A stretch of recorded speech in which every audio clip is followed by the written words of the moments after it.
The overall goal of the following experiment is to study the mechanical properties and folding states of fusion protein binding partners using AFM-based single-molecule force spectroscopy.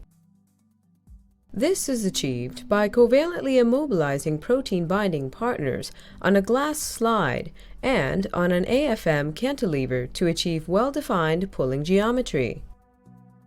As a second step, the glass surface is indented with the cantilever, which allows receptor-ligand binding to be established.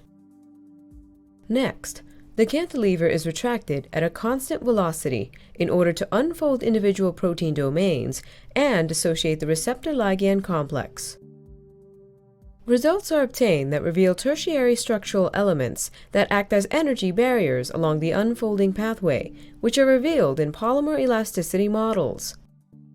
Further kinetic and energetic information about the binding partners can be obtained by fitting kinetic models to the dynamic force spectrum.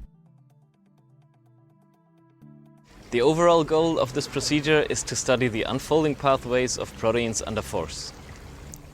This method can provide insight into the mechanical stability of proteins. It can be applied to any protein receptor-ligand system that can be engineered with an accessible thiol group.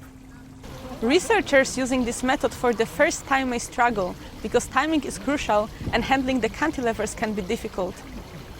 This method can help answer key questions in the biophysics field, such as how a multi-domain protein unfolds.